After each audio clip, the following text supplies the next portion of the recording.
एक बहुत ही कॉमन सी सिचुएशन है when ever I give this discourses religious preachings. Basically, whenever I talk about God, and before I reach the scientific explanation of what I'm saying or what is the meaning of God, people start raising their voices using the stick of science.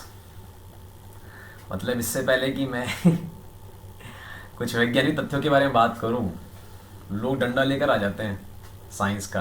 वो बोले कि नहीं नहीं यार वो तो गलत गलत लिखा है, और है ना कार्टून कैरेक्टर है, राम और हनुमान और सूंड वाला भगवान होता है कि यार क्या क्या हम बताते रहते हैं। सुदर्शन चक्र चला दिया तो उसकी गर्दन काट दी यहाँ से अस्त्र चला दिया तो एकदम से उसमें से आग निकल गई, उसका मुंह को पच लिया।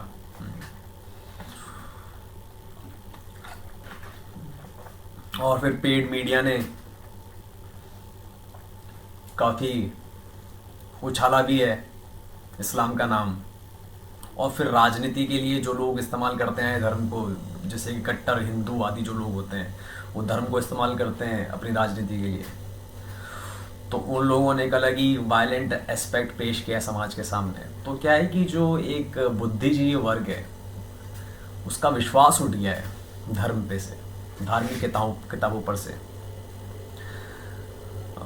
वर्ड्स ऑफ प्रोफेट्स के ऊपर से, और उसके ऊपर से मूवी आ गई पीके जैसी। पीके ने एक बहुत ही गंदा एग्जांपल सेट किया। बेसिकली सोसाइटी में इंटेलेक्ट के हिसाब से बहुत सारे वर्ग हैं। there are all kind of people in the society which can be categorized on the basis of intellect. Basically एक किसान है, एक गांव वाला है,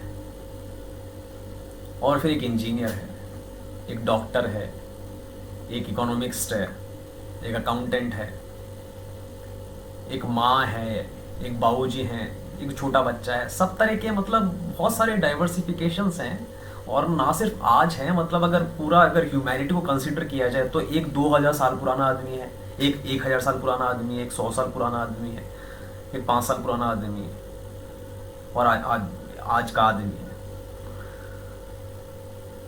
तो हर तरह के लोगों को एक ही कंसेप्ट समझाने के लिए अलग अलग तरीकों की ज़रूरत पड़ती है। उसमें से एक तरीका क्रिश्चियनिटी है, एक तरीका सनातन धर्म है, एक इस्लाम है, एक जुडाइज़म है, और फिर क्वांटम मैकेनिक्स है, एक न्यूरोप्लास्टिसिटी है। बहुत सारे इनफाइनाइट तरीके होते हैं। सिर्फ आप स्पिरिचुअलिटी की टर्म्स में समझ लो उस चीज़ को कि भाई गॉड वॉड कुछ नहीं होता। जैसे ये ओशो कहा करते थे, God is your ego, child is the responsibility of a commune. Gandhi was a foolish politician. Hitler was the most cunning politician. तो और फिर क्या है कि रिलीजन को एजुकेशन का और पेरेंटिंग का इंटीग्रल हिस्सा बनाया ही नहीं गया है। हिंदुइज्म के बारे में लोगों ने रामानंद सागर के सीरियल हुआ करते थे, जय श्री कृष्णा, श्री कृष्णा, ओम नमः शिवाय।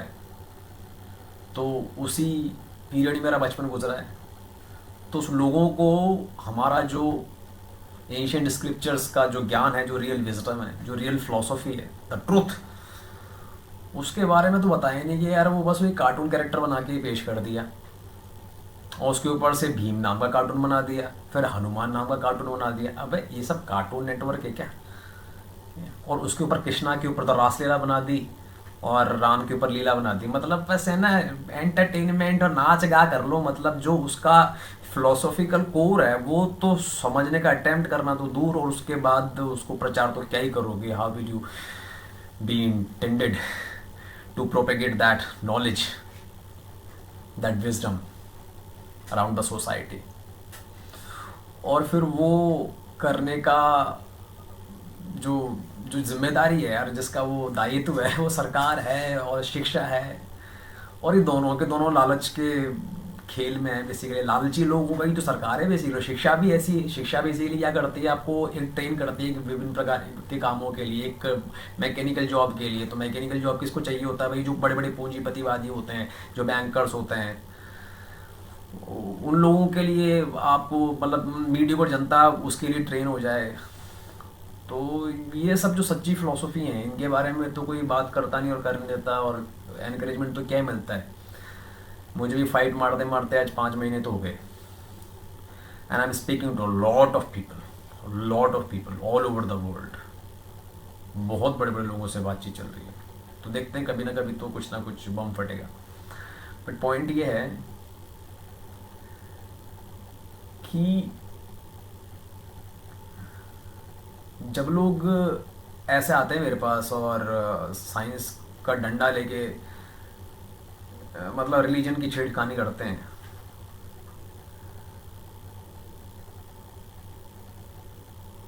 तो उनको पहली बात तो ये बात खुद ही नहीं पता। अब वो तो मूवीज के अंदर और टीवी के अंदर रामानंद सागर ने कार्टूनिफाई कर दिया न्यूटन की जो मैकेनिक्स है बेसिकली। कि बॉल है भैया, बॉल तो जब तक आप उसको हिलाओगे नहीं वो वहीं की वहीं रखी रहेगी। It is not possible for वो ball to start flying automatically. कि श्राप दे दिया भाई और सामने वाला जो आदमी झुलस गया। तो ऐसे कार्टूनिफाई कर दिया और फिर एजुकेशन को ऐसे वेल डिफाइन करके रखा न्यूटोनियन मैकेनिक्स के हिसाब से। ज़्यादा गहरी जो बात है, जो साइंटिफिक एक्सपेक्ट है गॉड का, उसके बारे में कोई प्रकाश डाला नहीं। तो लोगों का विश्वास उठ गया। तो फिर लोगों को लगने लगा कि जो साइंस और रिलीजन है ये एक्चुअली अगेंस्ट एक दूसरे के, दे आर एनिमीज। तो ये तो कतई सत्य नहीं है भाई। साइंस तो कभी भी डिफाइन नहीं करता है। बेसिकली क्या है कि रिलीजन अपने आप को बोलता है कि मैं तो जीरो से स्टार्ट हुआ और इन्फाइनाइट की तरफ गया। तो साइंस बोलता है कि यार मैं जीरो से स्टार्ट हुआ हूँ, मैं इन्फाइनाइट की तरफ तो नहीं गया हूँ, तुम तो कुछ ज़्यादा जाके चलोगे, पता नहीं क्या क्या बोले जा रहे हो। बट अभी तक अपन मैच कर रहे हैं बेसिकली। आप हाफ इन्फाइनाइट तक कह लो या 10,000 तक पहुँचो, 1 लाख तक पहुँचो, तो 1 लाख तक की बात जो है वो सारी की सारी ट्रू हैं, मैच करती हैं। अब ये भी लोगों को नहीं पता कि कौन कौन सी बातें मैच करती हैं। तो अब तो यार किसकी, मैं बेसिकली जो फंडा बताने जा रहा हूँ उसका तो बैकग्राउंड बना रहा हूँ यहाँ पर। फिर मेन फंडा कुछ और है, तो मैं इस स्टोरी में नहीं जाना चाहता। तो कौन कौन सी बातें मैच करती हैं, तो रिलीजन बहुत आगे की बातें कह देता है, साइंस बोलता है कि अभी थामा, अभी हम एक्सप्लोर कर रहे हैं। और साइंस ने एक्सप्लोर तो क्या किया है, हाइपोथेसिस तो सारी दे रखी हैं, सब प्रूव कर दिया। मतलब रिलीजन के हिसाब से साइंस ने अपना एक हाइपोथेसिस अवधारणा दे दी है, उसको बोलते हैं क्वांटम मैकेनिक्स।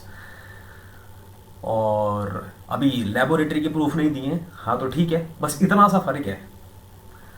तो हर कुछ अवधारणा ही है भाई, वो भी सापेक्ष अवधारणा थी, थ्योरी ऑफ रिलेटिविटी है, थ्योरी ऑफ ये इलेक्ट्रॉन, प्रोटॉन, न्यूट्रॉन, एटम वेटम। ये एटम भी आज तक इंसानों ने, साइंटिस्ट लोगों ने नंगी आंखों से या फिर माइक्रोस्कोप की आंखों से भी कहाँ देखा है। वो तो बस एक प्रेडिक्शन है कि वहाँ पर इस प्रकार की एक संरचना होती है कि बीच में न्यूक्लियस होता है, फिर उसके चारों तरफ इलेक्ट्रॉन भी चक्कर नहीं काट रहा होता है, इलेक्ट्रॉन का एक क्लाउड होता है।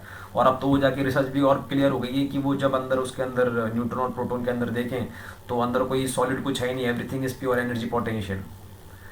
तो ये सब फंडे तो पता नहीं बेसिकली। जो लोग साइंस की पुपड़ी आ जाते हैं ना बजाने के लिए, उनको तो पता है नहीं बेसिकली यहाँ तक रिसर्च हो चुकी है और कहाँ तक साइंस ने यस बोला है रिलीजन को।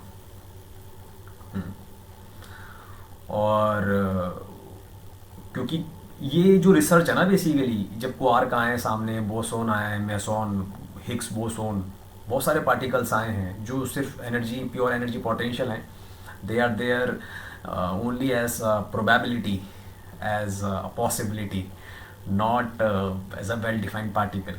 तो साइंस ने अवधारणा तो बना के एकदम चौड़ में रख दी है कि भाई everything is energy, everything is wave, ये चौड़ में रख दी है। हाँ, अब ठीक है एपरेटस वगैरह आ जाएंगे यार, 100 साल, 200 साल, 500, 1000, 4000 सालों में आ जाएंगे, तब वो दिखा देगा। वो पॉइंट नहीं है। पॉइंट ये है कि what ever science has agreed, science has agreed, and what ever science has not agreed, science has given hypothesis. Quantum mechanics का पूरा हाइपोथेसिस दे रहे हो, सब कुछ एक्सप्लेन होता है। और बेसिकली रिलीजन का कंसेप्ट समझना चाहिए ना, रिलीजन क्यों है। रिलीजन बेसिकली आपको समझाता है कि मतलब आपका जो एग्जिस्टेंस है वो क्यों है, और ये कष्ट रहित कैसे हो सकता है। कष्टमयी जीवन के लिए होता है रिलीजन। और हर इंसान के, बहुत सारे इंसान होते हैं, उनके पास अपने अपने फंडे होते हैं।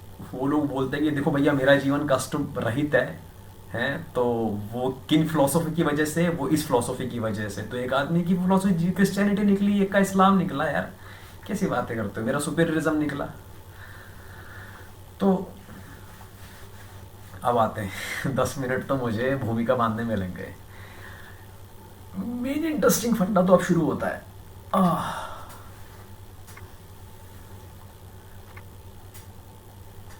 तो मैं ऐसे ही डिस्कशन में, जो बंदा साइंस की पोपड़ी बजा रहा था, मैं उसको बोल रहा था कि भाई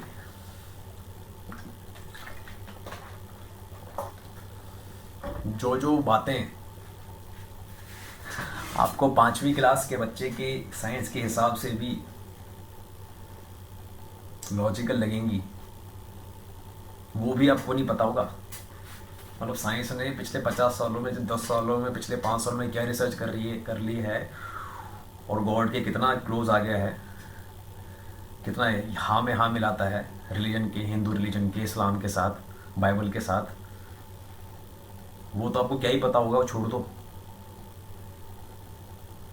आपको तो इतना भी नहीं चमकता कि 5वीं क्लास की जो साइंस है उसके हिसाब से भी अगर चीज़ों को सोचो। जैसे इसी पॉइंट के ऊपर डिस्कशन चल रहा था, तो इससे बात आगे निकली थी तो बहुत कॉम्प्लिकेटेड हो गया था, मज़ा आ गया था। देखते हैं इसके अंदर, इसको शो ही बना देते हैं पूरा।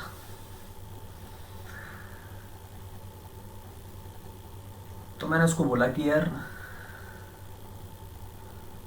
भाई ये धरती है, और धरती से आप दूर जाते हो तो आप स्पेस की तरफ जाते हो। नाउ विजुअलाइज स्पेस, टीवी में, फिल्मों में, इमेजेस में, और किताबों में, बेसिकली स्कूल की किताबों में, मैगजीन्स में। जब स्पेस दिखाते हैं, ग्रेविटी फिल्म के अंदर दिखाया है, तो स्पेस क्या दिखाते हो? स्पेस कैसा, एकदम खाली, वैक्यूम, कोई ऑब्जेक्ट नहीं हो, और एकदम गुप्त, पूरा पूरा गुप्त, अंधेरा, नथिंग, दूर दूर तो कुछ नहीं। ऐसे दिखाते हैं फिल्मों में। तो मेरे को ये समझाओ कि वही सन इतना बड़ा, नहीं, इतना बड़ा सन, इतनी सी धरती, तो धरती ये रही, सन इतना बड़ा रहा, इसका ऐसा, इसके ऊपर आप देखोगे इसकी रोशनी, तो ये तो छोटा सा एक कोन बनेगा जिसके अंदर अंधेरा रहेगा। तो इतना जो वर्सटाइल, इतना जो 3 डायमेंशन खतरनाक इनफाइनाइट स्पेस है, उसकी इमेज बनाने के लिए, उसका वीडियो बनाने के लिए, फिल्मीकरण करने के लिए, विजुलाइज करने के लिए आपको छोटा सा कोन ही मिला था, उस स्पेस का सैंपल स्पेस लेने के लिए हैं, वही मिला था, बहुत बढ़िया। तो हर जगह तो रोशनी है ना, तो फिर कहाँ गई तुम्हारी रोशनी? तो स्पेस वैसा क्यों दिखाते हैं? तो इतना कितना दूर चला गया होगा धरती से, वही कोई एस्ट्रोनॉट इतना कितना दूर चला गया होगा, कोई कैमरा सैटेलाइट होगा, इतना कितना दूर चला गया, सूरज की रोशनी नहीं पहुंच पा रही वहाँ पे, बहुत बढ़िया। इतना कितना दूर चला गया, सूरज की रोशनी नहीं है। तो ये तो तुम्हारे साइंस के फंडे से फेल हो जाता है। तुम्हारा मतलब जो तुम लोगों को लगता है, तुम लोग मतलब कौन लोग? वो लोग जो कि साइंस की पोपड़ी बजाने लग जाते हैं बीच में।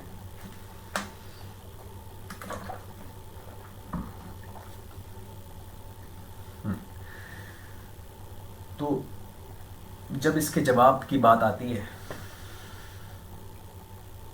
तो वो बात 2 हिस्सों में टूट जाती है।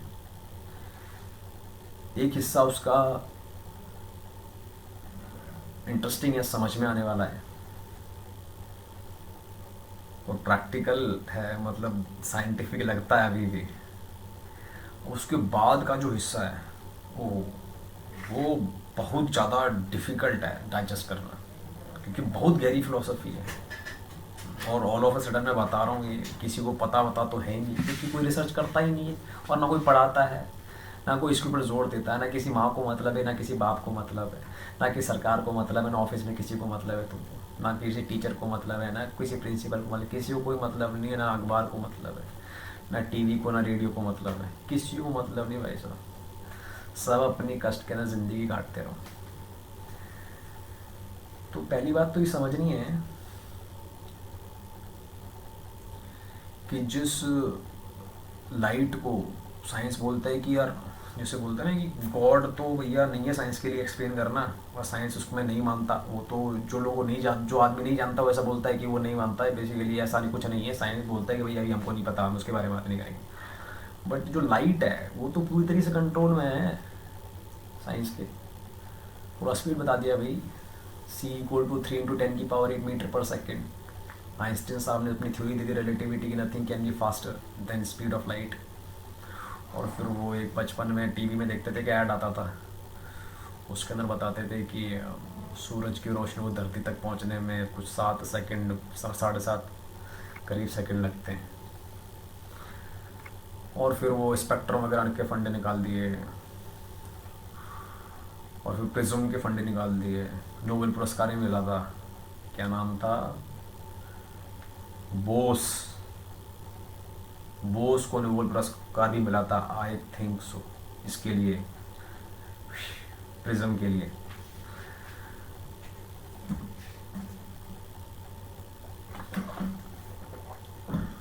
You need to understand one thing. We cannot see light.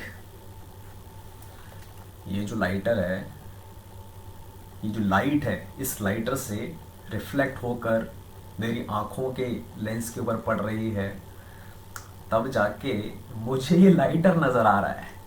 नहीं, when light reflects the surface of an object, the object is visible, not the light. वो ऑब्जेक्ट का दिखना तो प्रकाश के होने का एक इफेक्ट है। वो ऑब्जेक्ट वहाँ नहीं होता तो प्रकाश तो होता, बट इफेक्ट नज़र नहीं आता ह्यूमन आईज को।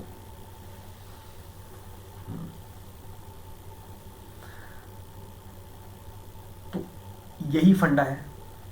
जैसे कि कमरे के अंदर लाइट अगर हम जला देते हैं तो दीवारों और फर्नीचर और ज़मीन और जो छत है उससे टकरा कर लाइट रिफ्लेक्ट होती है मेरी आंखों की तरफ, तब जाके ऐसा एहसास होता है कि कमरे के अंदर लाइट आ गई। कमरे के अंदर लाइट आने नहीं आने का तो फंडा ही नहीं था, आती तो भी कुछ फ़र्क नहीं पड़ता, नहीं आती तो भी फ़र्क नहीं पड़ता। जस्ट दैट कि there is an object, there are objects all around to reflect the light.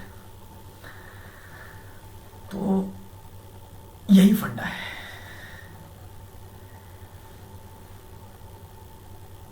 Actual में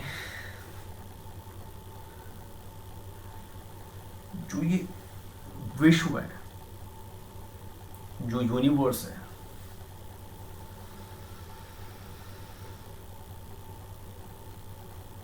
ये पूर्ण रूप से अंधकारमयी है।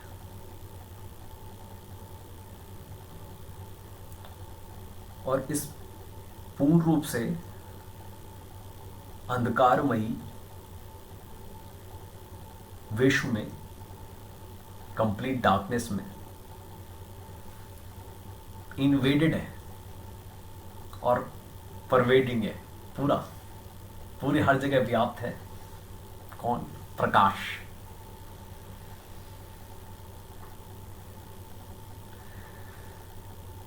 तो अंधकार में हर जगह प्रकाश विराजमान है। और कुछ कुछ जगह है ऑब्जेक्ट्स जो विजिबल होते हैं। विजिबल तो क्यों होते हैं? बिकॉज लाइट हर जगह है। इट जस्ट दैट कि वहाँ पर उनका एग्जिस्टेंस है, उनका मैनिफेस्टेशन है, तो वहाँ पर वो विजिबल हो जाते हैं, वो भी ह्यूमन आइज़ को। बाकी तो क्या पता आपको क्या क्या है और क्या क्या नहीं है, और क्या क्या विजिबल है क्या क्या विजिबल नहीं है, वो तो आपका मैनिफेस्टेशन है।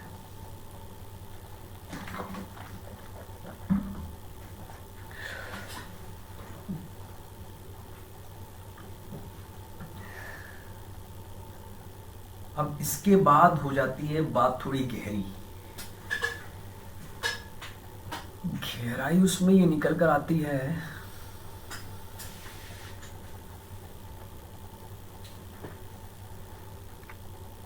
कि एक पापड़ लो, पापड़ की दो पतली पतली रोटियां, एक एग्जांपल से एक्सप्लेन कर रहा हूं आगे की कहानी को मैं। ये अंधकार और प्रकाश जहां पर साइमल्टेनियसली हैं और उसके अंदर मैनिफेस्टेशन हो रहा है, उसके अंदर चीज़ें नज़र आ रही हैं। इसको एक एग्जांपल से मैं थोड़ा सिंप्लीफाई करने की कोशिश कर रहा हूँ।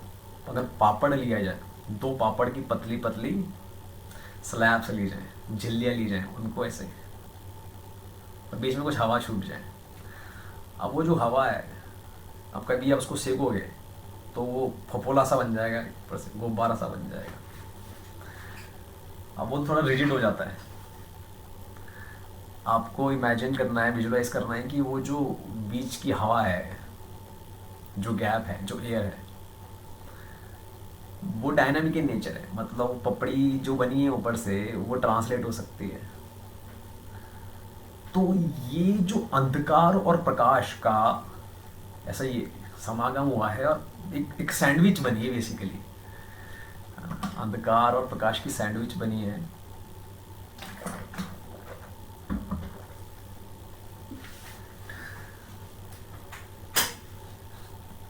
उसके बीच में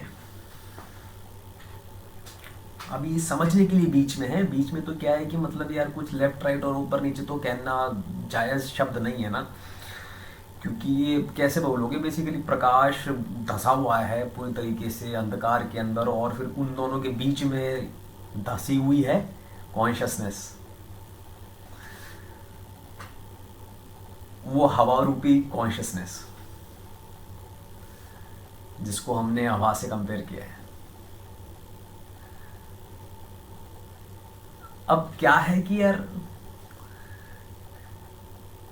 कॉन्शियसनेस, ये जो अंदर की हवा है, अंदर जो भी एनर्जी कह लो, अब इसको थोड़ा थोड़ा उसकी डायरेक्शन में अगर आ जाए कि जब परवेडिंग है पूरा का पूरा अंधकार के अंदर प्रकाश परवेडिंग है, तो उन दोनों के बीच में धसी हुई है एनर्जी। वो एनर्जी को जब ऐसे में एक पर्टिकुलर सेगमेंट, एक पार्ट को जब हम एड्रेस कर रहे हैं तो वो कॉन्शियसनेस है। अदरवाइज अगर पूरा होल अगर हम उसको एड्रेस करें तो वो सुपर कॉन्शियसनेस है और वही है गॉड।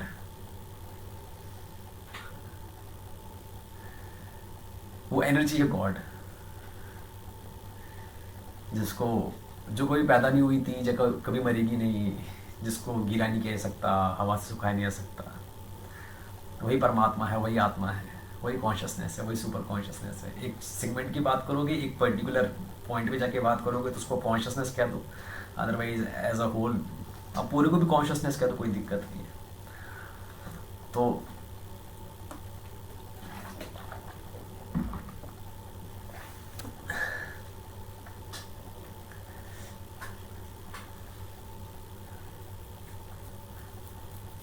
तो आप देखो कि उस पापड़ के ऊपर वो फुग्गा किसने बनाया? वो अंदर की हवा ने बनाया। हुँ?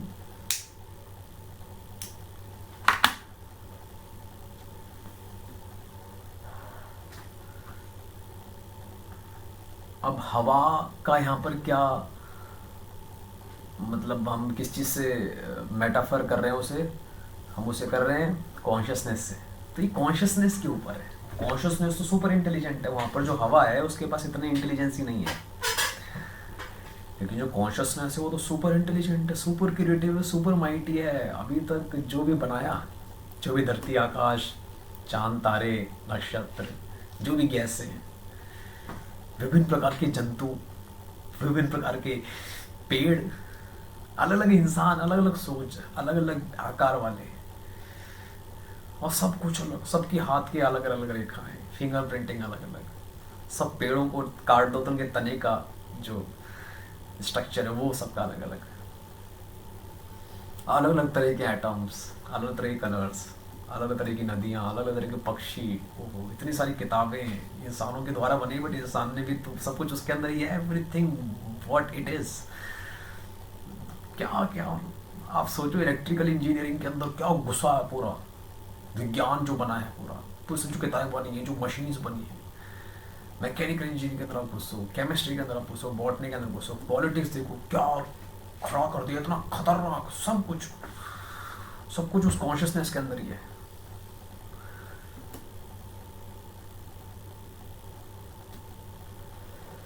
It is so intelligent.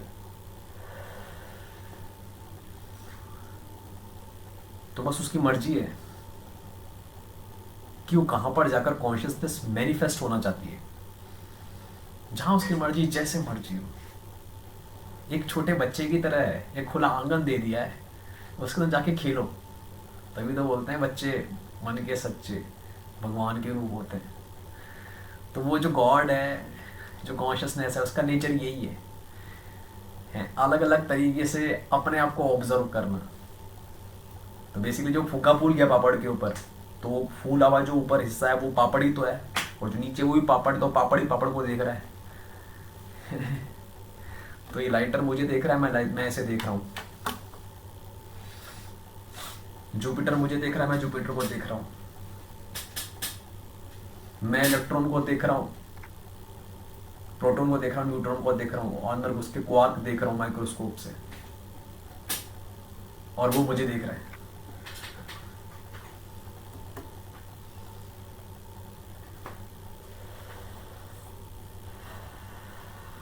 और देखना तो अच्छा शब्द भी नहीं है, ऑब्जर्व कर रहा है, एक्सपीरियंस कर रहा है। देखना तो एक बहुत ही इनसिग्निफिकेंट सा हिस्सा है जो कि इन लेंसेज के द्वारा देखा जाता है। मेरी जो कॉन्शियसनेस है, ये जो पूरा मैंने अभी रूम क्रिएट किया, जो मैंने अभी लाइफ क्रिएट करी है, उसको परसीव किया है बस आइज ने। एक वो भी सुपरफिशियली फिजिकल सेंस में, विजुअल सेंस में परसीव किया है। क्रिएट तो मेरी कॉन्शियसनेस ने किया है।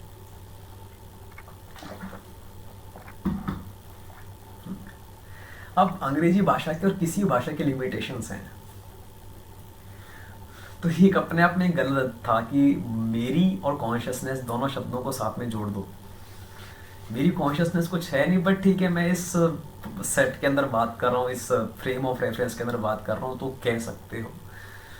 जैसे कि आजकल ज़मीन हो जाती है, ये मेरी ज़मीन है, तेरी ज़मीन है। भाई ज़मीन कब से किसी की हो गई? हाँ, लॉजिकली बताओ, है तुम पहले आई, ज़मीन पहले आई?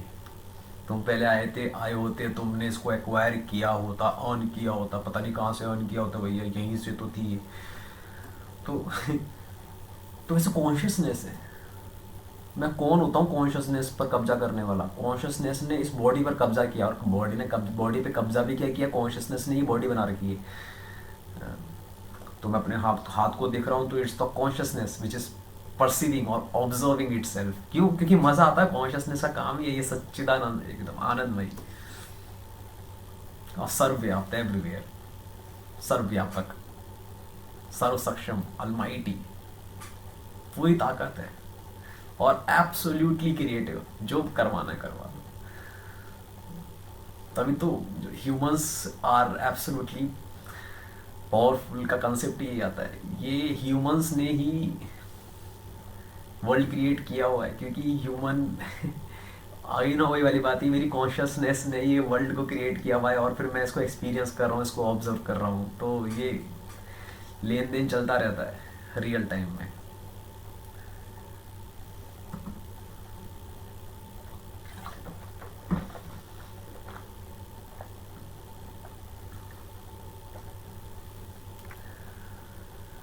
अभी क्या है,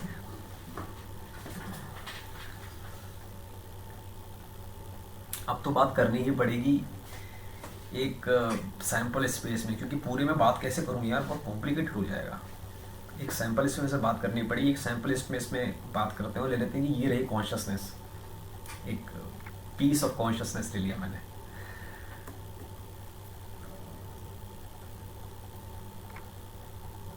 Now you need to understand what is this consciousness basically. It's a field.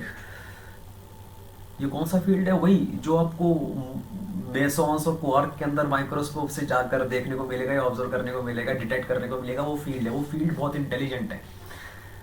Like gravitation field, like electromagnetic field, magnetic field. जैसे मैग्नेटिक फील्ड के अंदर कुछ इंटेलिजेंसी होती है ना, लोहे के बुरादे को एक डिज़ाइन के अंदर, एक पैटर्न के अंदर रीअरेंज कर सकती है।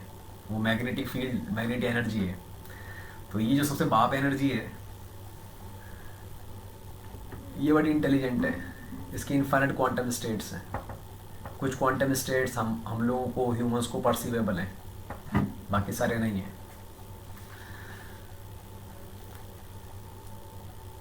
तो हमारे लिए एनर्जी है, ये एक वाइब्रेटिंग वेव है। तो ह्यूमंस को तो भैया वेव, जहाँ से ही शब्द आ गया, एक एनर्जी आ गया, वेव आ गया, तो फिर वेव जैसे हम समझते हैं वैसे समझना पड़ेगा। तो हम समझते हैं वेव बेसिकली एक पैकेट की तरह। तो ये इस तरीके से वेव होता है। तो एक उसका पैकेट उठा लिया, यहाँ से स्टार्ट हुआ यहाँ पे ख़त्म हुआ, वैसे उसके पहले भी चलता रहेगा, बाद में भी चलता रहेगा, बट एक पैकेट उठा लिया। Now the shape of this packet is basically, यहाँ छोटे से स्टार्ट हुआ, फिर बड़ा हुआ, फिर वापस छोटा हो गया। तो इस तरीके से फुग्गी जैसा है।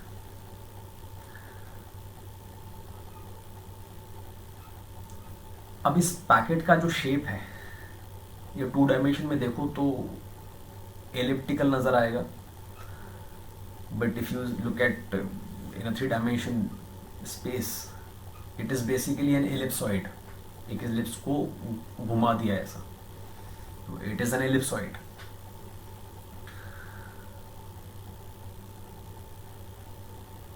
which is called in Hindu religion lingam।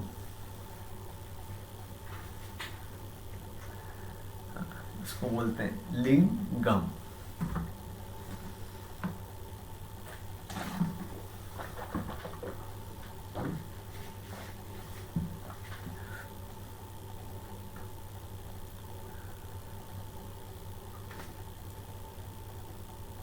तो जब ये लिंगम, लिंगम क्या है? ये उस कॉन्शियसनेस का एक पैकेट है। ये संभोग करता है। किस जाके संभोग करता है? जैसे कि वो पपड़ी सी नहीं फूल गई है, वैसे जो ये का सैंडविच बना हुआ है अंधकार और प्रकाश का, इसके बीच में संभोग करता है। मतलब वो इसमें घुसता है, इसमें ऐसे एक्सपैंड होता है, इसमें थ्रू जाता है।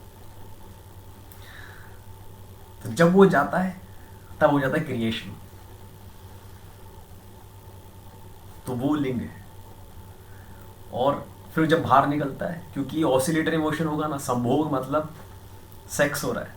किसका सेक्स हो रहा है? लिंग सेक्स कर रहा है, ये लिंगम सेक्स कर रहा है। किसके साथ? नथिंगनेस के साथ। नथिंगनेस के साथ ये जो लिंगम है, ये इसमें घुस रहा है, उससे क्रिएशन हो रहा है। और जब निकल रहा है, जब निकल रहा है तो उससे डिस्ट्रक्शन हो रहा है। तो जब घुसता है वो packet, at that moment it is called lingam. Short में उसको बाद में लिंग के नाम से लोग जानने लग गए। और जब वो डिस्ट्रक्ट होता है, वापस बाहर आता है उस सिचुएशन के अंदर, उस फेनोमेना को, दैट इज कॉल्ड शिव। तो शिव लिंग तो अल्टीमेट रियलिटी है क्रिएशन। जो भी गॉड के बारे में बात की गई ना आज तक, वो सब क्रिएशन के बारे में बात की गई। उसके अलावा ह्यूमन लाइफ के बाहर जो भी क्रिएशन वगैरह होता है उसके बारे में हमको मतलब नहीं है। तो शिवलिंग का कंसेप्ट क्या है?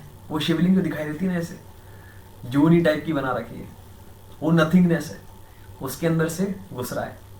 तो उसमें 2 प्रॉब्लम आ गई हैं शिवलिंग के अंदर। प्रॉब्लम है, पहली बात तो जिस तरीके से सिलेंड्रिकल बनाया गया है और ऐसा प्रॉपर राउंड बनाया है, सिलेंड्रिकल वैसा नहीं है। ये उसके अंदर मिस्टेक है स्ट्रक्चर के अंदर। तो गलत है वो? हाँ जी, बिल्कुल गलत है। जो भी आज आप शिवलिंग देखते हैं ये गलत है। एक्चुअल में शिवलिंग एलिप्सॉइड दिखना चाहिए, जैसे कि दिखती हैं परमाणु भट्टियाँ, न्यूक्लियर रिएक्टर्स। पहली बात। दूसरी बात, जिस प्रकार से बेस बना दिया गया है शिवलिंग का मंदिरों में वो बेस वैसा नहीं है, मतलब वो दोनों तरफ से सेम है। तो या तो आप उसको सेम रखो और किस तरीके से आप स्ट्रक्चर पे रखो, उसको स्टेबल करो, या जो भी करो। मैं बता रहा हूँ, अगर आपको वैसे भी करना है जैसा शिवलिंग एग्जिस्टिंग है तो वैसा रखो, कोई दिक्कत नहीं। बट ये लोगों को बात पता होनी चाहिए कि उसको ये स्टेबल स्ट्रक्चर दिया गया है, एक्चुअल में वैसा नहीं है, वो दोनों तरफ से सेम है। उसको आप पलट दोगे तो भी वैसे का वैसे नजर आना चाहिए।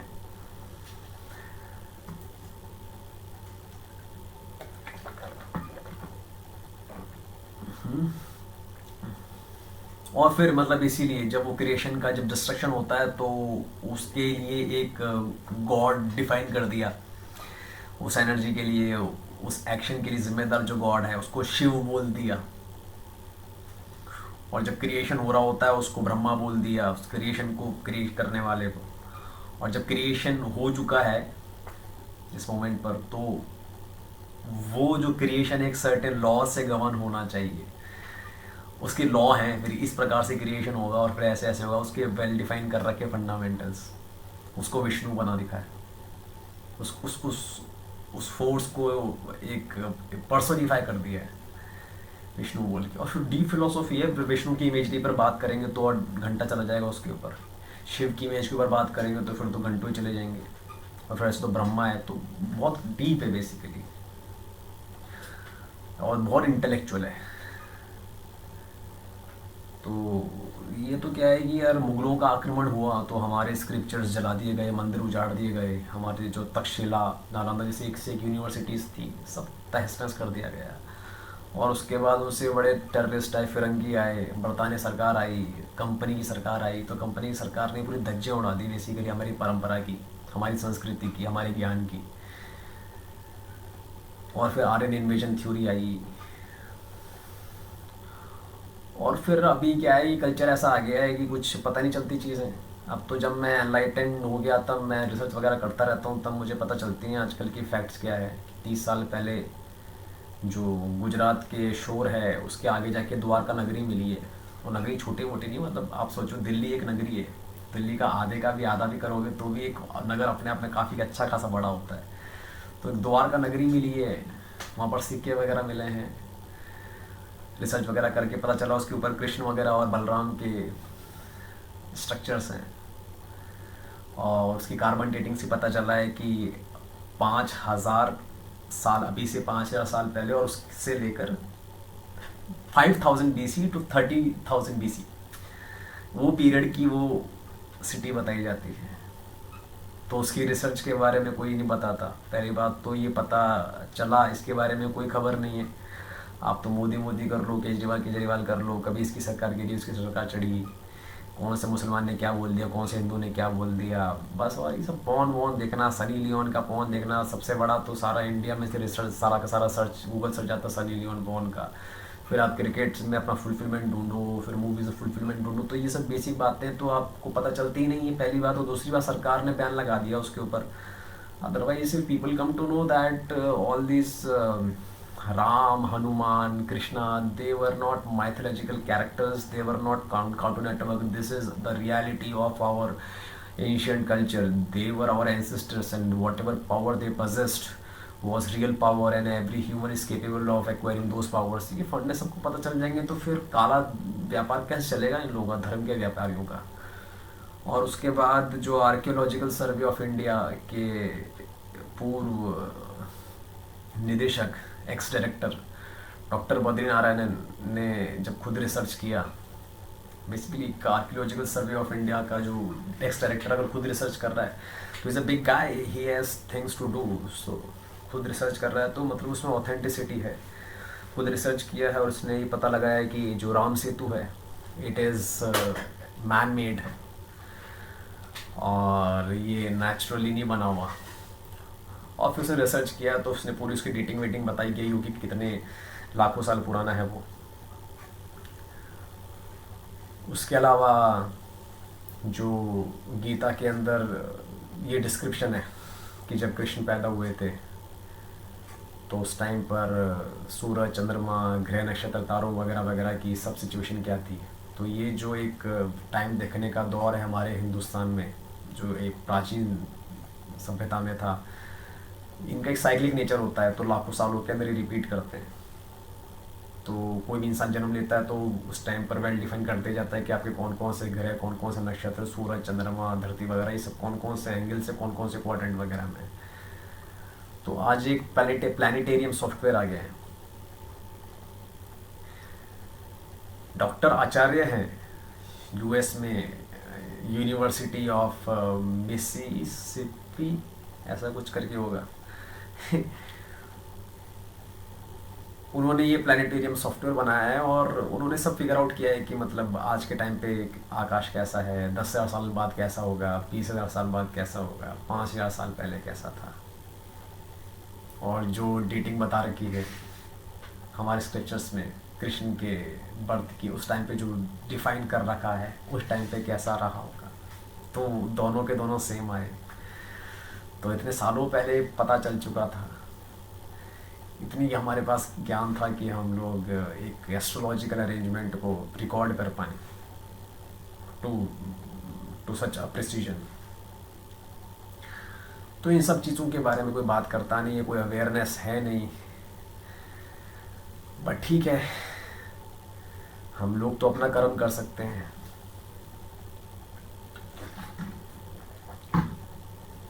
और जब हम लोग को पता है हम लोग कौन, क्वांटम एक्टिविस्ट। तो क्वांटम एक्टिविज्म के ऊपर भी एक बड़ी क्रांति आने वाली है हमारे देश में, हम उसका एक अभिन्न अंग बनेंगे। Quantum activism is basically it connects science and divinity, जो कि ऑलरेडी है कनेक्टेड, उसमें कोई इशू नहीं है। बट वो उसके बारे में प्रचार करते हैं, लोगों को जा जाकर समझाते हैं। क्योंकि मैं अभी फंडे मार रहा था, कभी एनर्जी पैकेट की बात करता हूँ, कभी शिवलिंग के बारे में बात करता हूँ। तो ये कनेक्ट करना, ये सब कनेक्टेड है, सब लिखा हुआ है, लोगों ने रिसर्च की हुई है, बोला हुआ है। तो इसमें कोई ऐसी मैंने कोई कंट्रोवर्शियल बात नहीं कह दी। ये तो आप लोग जाकर रिसर्च करोगे ना, आप लोगों को पता चल जाएगा। इट्स जस्ट दैट कि आप फोकस कहाँ करते हो।